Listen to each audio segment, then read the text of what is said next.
الله وبركاته. إن الحمد لله نحمده ونستعينه ونستغفره ونعوذ بالله من شرور أنفسنا ومن سيئات أعمالنا. من يهده الله فلا مضل له ومن يضلل الله فلا هادي له. ونشهد أن لا إله إلا الله وحده لا شريك له. أما بعد فأعوذ بالله من الشيطان الرجيم. بسم الله الرحمن الرحيم.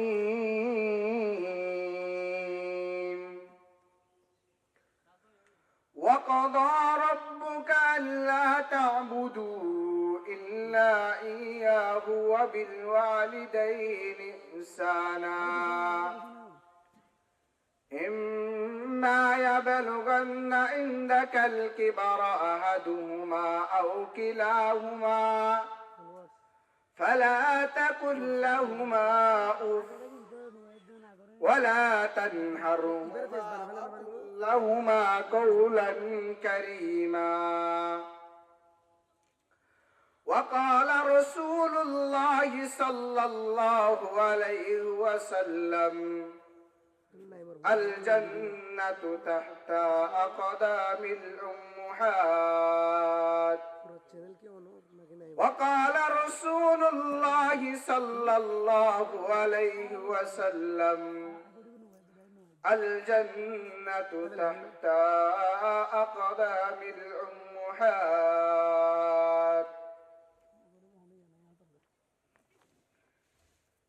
রামু উপজেলার অন্তর্গত শিকদারপাড়া মাহফিল বাস্তবায়ন কমিটির উদ্যোগে তৃতীয়তম তাফসীর কুরআন মাহফিল প্রধান মেহমান হিসেবে মূল্যবান নসিহত পেশ করবেন দক্ষিণ এশিয়ার অন্যতম দ্বীনী দর্শেগা উস্তাদে মুহতারাম হযরত মাওলানা মুহাম্মদ মুহসেন শরীফ সাহেব, মুহতামিম আজিজুল উলুম মাদ্রাসা ও সহকারী পরিচালক আঞ্জুমানে ইত্তেহাদুল মাদারিস বাংলাদেশ। প্রধান আলোচক হিসাবে মূল্যবান নসিহত পেশ করবেন রাজগাড়া মাদ্রাসার মুহাদ্দিস হযরত মাওলানা সৈয়দ আলম আরমানি সাহেব, হযরত মাওলানা কারি নুরুল্লাহ সাহেব, হযরত মাওলানা হাফিজ আব্দুল হক সাহেব, উস্তাদে মুহতারাম হযরত মাওলানা আব্দুল খালিক কাউসার সাহেব, আব্দুল হান্নান সাহেব দামাত বরকাতুহুমুল আলিয়া। উলামায়ে কেরামগণ সবাই আসবেন। আমি তো গুনাহগার, আমার এই মাহফিলে বসার মতন যোগ্যতাও নেই, ইলমও নেই, আমলও নেই। আপনাদের মুরব্বীদের দোয়া, মা বাবার দোয়া, উস্তাদদের দোয়া নিয়ে টেকনাফ থেকে তেতুলিয়া পর্যন্ত এক প্রান্ত থেকে এক প্রান্ত আল্লাহ তাআলা দ্বীনের দাওয়াতে নিসবতে গুরায় আল্লাহর রহমতে আপনাদের দোয়ায় আপনারা দোয়া করেন। আল্লাহ তাআলার যদি রহমত হয় কিছু বলে এখান থেকে চলে যাব ইনশাআল্লাহ। আজকেও তিনটা মাহফিল। প্রথম মাহফিল আপনাদের এখানে, দ্বিতীয় মাহফিল হলো আমাদের ধর্ম উপদেষ্টা আল্লামা আফামা কালে সাহেব হুজুরের সাথে, তৃতীয় মাহফিল হলো আল্লামা খতিবে বাঙ্গাল আল্লামা জুনায়েদ আল হাবিব সাহেব হুজুরের সাথে। দোয়া করেন এমন কথা যেহেতু আল্লাহ তাআলা বের করে দেন নিজের হেদায়েতের জন্য। আপনাদের যদি সাথে যদি কিছু হয়, আমি কুরআনে মাজিদ থেকে ছোট্ট একটা আয়াতে কারীমা তেলাওয়াত করেছি। বিশ্ব নবী মুহাম্মাদুর রাসূলুল্লাহ সাল্লাল্লাহু আলাইহি ওয়াসাল্লামের অগণিত হাদিস থেকে ছোট্ট একটা হাদিস পড়েছি। আল্লাহ তাআলা কুরআনে মাজিদ में इरशाद फरमान बिस्मिल्लाहिर रहमानिर रहीम وقضى ربك ألا تعبدوا আল্লাহ তাআলা ডিসিশন দিয়ে ফেলেছেন, চূড়ান্ত সিদ্ধান্ত নিয়ে ফেলেছেন কিসের উপর? আল্লাহ তা'বুদু ইল্লা ইয়্যাহ, তোমরা এক আল্লাহর ইবাদত করো, ইল্লা ইয়্যাহু ওয়া বিল ওয়ালিদাইনি ইহসানা, তোমরা আল্লাহ তাআলার ইবাদতের পরে মা বাবার ইবাদত করো, মা বাবার নাফরমানি করিও না। আল্লাহ তাআলা প্রত্যেক নবীকে দাওয়াতের, প্রত্যেক নবীর দাওয়াতের নিসবত ছিল, দাওয়াতের একটা মকসদ ছিল উবুদুল্লাহ, তোমরা একজনেরই ইবাদত করো, তোমরা একজনেরই ইবাদত করো যিনি হলেন আমার রব আল্লাহ।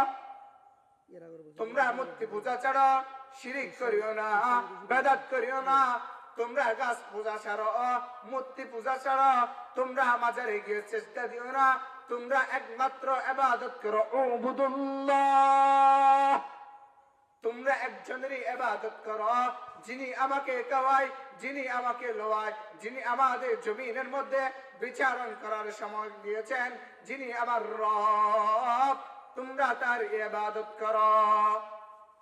আমরা অনেকে মাজারে গিয়ে চেষ্টা দিই, কবরে গিয়ে চেষ্টা দিই, এগুলা হলো শিরিক, মারাত্মক অপরাধ। আল্লাহ তাআলা সমস্ত কিছু মাফ করবে, আল্লাহ তাআলা শিরিক গুনাহ মাফ করবে না। আল্লাহ তাআলার ইবাদতের পরে মা বাবার উপর ইহসান করেছেন, মা বাবার ইহসানের কথা বলেছেন, আল্লাহ তা'বুদু ইল্লা ইয়্যাহু ওয়া বিল ওয়ালিদাইনি ইহসানা ইম্মা ইয়াবলুগান্না ইনদাকাল কিবারা আহাদুহুমা আও কিলাহুমা ফালা তাকুল লাহুমা উফ ওয়ালা তানহারহুমা ওয়া কুল লাহুমা কওলান কারীমা। তোমরা মা বাবাকে বৃদ্ধ বয়সে পাও, তোমরা যুবক অবস্থায় পাও, মা বাবার সাথে উপ শব্দটা ব্যবহার করিও না। তোমার মা বাবা যদি তোমার উপর যদি নারাজ হয়ে যায়, তোমার আল্লাহ নারাজ, তোমার উপর গজব চলে আসবে। তোমার আল্লাহ যদি রাজি থাকে তোমার উপর, তোমার মা বাবা যদি রাজি থাকে, তোমার আল্লাহ তোমার উপর রাজি। ও মুসলমান ভাইরা আমার, হাদিস শরীফের মধ্যে আসছেন, আল জান্নাতু তাহতা আকদামিল উম্মাহাত, তোমার মায়ের নিচে, তোমার বাবার পায়ের নিচে তোমার জান্নাত, জান্নাত। তোমার মা যদি তোমার উপর যদি নারাজ হয়ে যায়, তোমার আল্লাহ নারাজ। তোমার মা যদি তোমার উপর যদি নারাজ হয়ে যায়, তোমার আল্লাহ তোমার উপর নারাজ। আমি আপনাদেরকে একটা ঘটনা শোনাই। আলকামা রাদিয়াল্লাহু তাআলা তিনি একজন জলিলুল কদর সাহাবী ছিলেন, আল্লাহর রাসূলের খেদমতের মধ্যে সব সময় থাকতেন। হযরত আনাস রাদিয়াল্লাহু তাআলা তিনি আল্লাহর রাসূলের 10 বছরের খাদেম ছিলেন। তারপরে তিনি ছিলেন আলকামা রাদিয়াল্লাহু তাআলা, আল্লাহর রাসূলের দরবারের মধ্যে অনেক দিন ধরে ছিলেন। হঠাৎ করে তার মৃত্যু হচ্ছে, তখন সাহাবায়ে কেরামরা আশ্চর্য হয়ে গেল, তার কলমা নসিব হইতেছে না। আল্লাহর রাসূলের দরবারের মধ্যে এসে বলেন, ইয়া রাসূলুল্লাহ, ইয়া হাবিবাল্লাহ, আপনার সাহাবী আলকামার কলমা নসিব হইতেছে না, কিন্তু মৃত্যুর গড়গড়া শুরু হয়ে গেল। আল্লাহর রাসূল সাহাবায়ে কেরামদেরকে ডাক দিলেন, সাহাবায়ে কেরামদেরকে বললেন, ও সাহাবায়ে কেরামরা, তোমরা দৌড় দাও, তার বাসার মধ্যে কে কে আছে একটু দেখে আসো। তখন প্রত্যেক সাহাবায়ে কেরামরা দৌড় দেওয়ার পরে আলকামার বাসার যাওয়ার পরে দেখতে পাইতেছেন তার একজন বৃদ্ধ মহিলা মা। তখন তার বৃদ্ধ মা থেকে জিজ্ঞাসা করতেছেন, আপনার একজন কি সন্তান আছে, তার নাম কি আলকামা? তখন বলতেছেন, আলকামা কোথায়? অবশ্যই আমার সন্তান, আলকামা কোথায়? তখন রাসূলুল্লাহ সাল্লাল্লাহু আলাইহি ওয়াসাল্লামের দরবারের মধ্যে সাহাবায়ে কেরামরা আবার হাজির হয়ে গেলেন। হাজির হওয়ার পরে আবার বলতেছেন, ইয়া রাসূলুল্লাহ, ইয়া হাবিবাল্লাহ, আমি আলকামার বাসার মধ্যে গিয়েছিলাম। আলকামার বাসার মধ্যে যাওয়ার পরে দেখতেছি একজন বৃদ্ধ, তার মা আছে, তার বাবা নাকি অনেকদিন আগে ইন্তেকাল হয়ে গেলেন। রাসূলুল্লাহ সাল্লাল্লাহু আলাইহি ওয়াসাল্লাম সাহাবায়ে কেরামদেরকে বললেন, ও সাহাবায়ে কেরামরা, তোমরা কি চাও? তোমরা আলকামার মাকে একটু ডেকে আনো। আলকামার মাকে জিজ্ঞাসা করবা আমি রাসূল আলকামার মায়ের কাছে যাব নাকি আলকামার মা আমার কাছে আসবে। আলকামার মাকে যখন সাহাবায়ে কেরামরা যখন বলল, ও আলকামার মা, আপনাকে আল্লাহর রাসূল যেতে বলেছেন, তখন বলতেছেন কিসের জন্য বলো? তখন বলতেছেন, ও আলকামার মা, আপনার সন্তানের মৃত্যু হচ্ছেন, সেজন্য তোমাকে যেতে বলেছেন। আলকামা যদি মৃত্যু হয় আমি যেতে পারবো না, তবু কিন্তু আমি যাব। যিনি আমাকে ডেকেছেন মুহাম্মাদুর রাসূলুল্লাহ, সেজন্য আমি আল্লাহর রাসূলের কাছে যাব। তিনি বৃদ্ধ হয়ে গেছিলেন, হাঁটতে পারতেছেন না, লাঠির বর দিয়ে রাসূলুল্লাহ সাল্লাল্লাহু আলাইহি ওয়াসাল্লামের দরবারের মধ্যে হাজির হয়ে গেলেন। ইয়া রাসূলুল্লাহ, আমি আপনার কাছে আসছি কিসের জন্য জানেননি? আমি কিন্তু আলকামার কাছে আসি নাই, আমি কিন্তু আপনি ডাকছেন, সেজন্য আপনার ডাকে সাড়া দেওয়ার জন্য আমি আসছি। ইয়া রাসূলুল্লাহ, আপনি কিসের জন্য ডাকছেন আমাকে একটু বলেন না। তখন বলতেছেন, ও আলকামার মা, তোমার ছেলে সন্তান, তোমার আলকামার মৃত্যু হচ্ছে কিন্তু কলমা নসিব করতেছে না, তুমি নারাজ, সেজন্য তোমার ছেলের কলমা নসিব হচ্ছে না। ইয়া রাসূলুল্লাহ, ইয়া হাবিবাল্লাহ, আমি এখন কি করতে পারি? আপনি আলকামাকে মাফ করে দেন। তখন বলতেছেন, ইয়া রাসূলুল্লাহ, আমি আলকামাকে মাফ করতে পারবো না। কেন মা, তুমি আলকামাকে কেন মাফ করবে না? তখন বলতেছেন, ইয়া রাসূলুল্লাহ, আমি অনেক সুন্দরী ছিলাম, আমি যুবতী মহিলা ছিলাম, আমার একমাত্র সন্তান ছিল আলকামা। ইয়া রাসূলুল্লাহ, অনেকদিন আগে আলকামা যখন ছোট বাচ্চা ছিল, আলকামার আব্বা জান ইন্তেকাল করেন।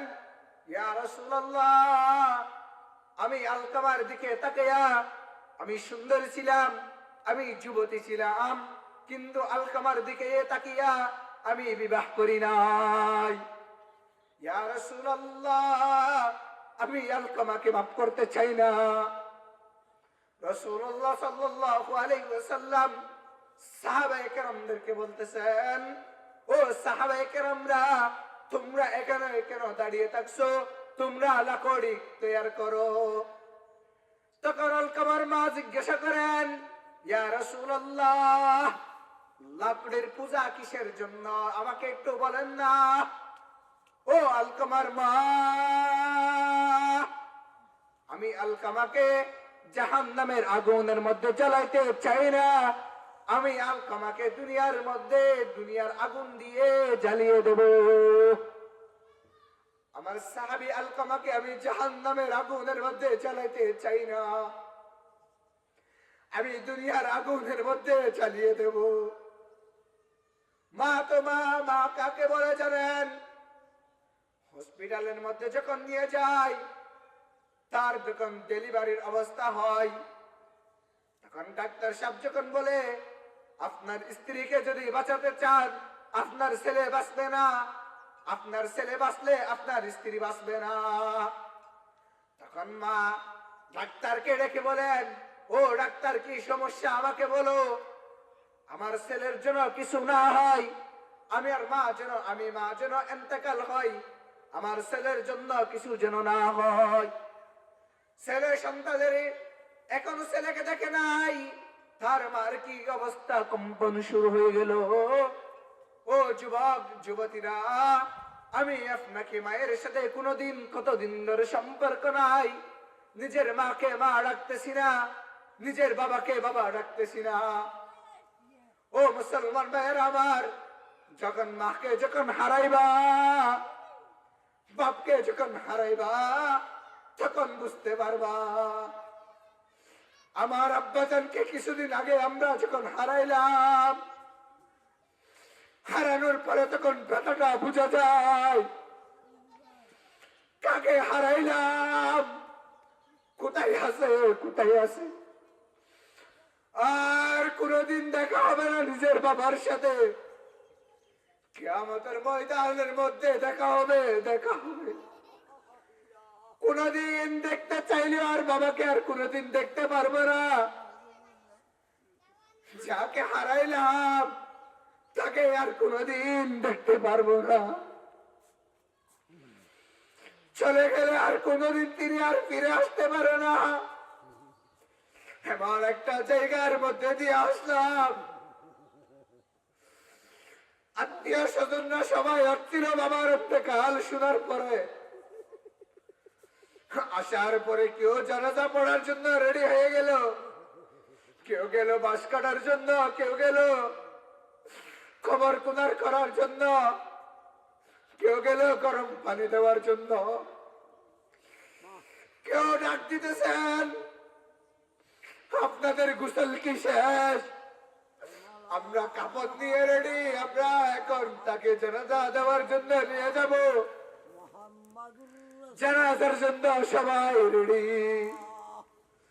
আমরা এখন চাই না, এখন চাই না তোমরা আমাকে বিদায় দিয়ে দাও, আমরা তোমার বাবাকে নিয়ে যাব।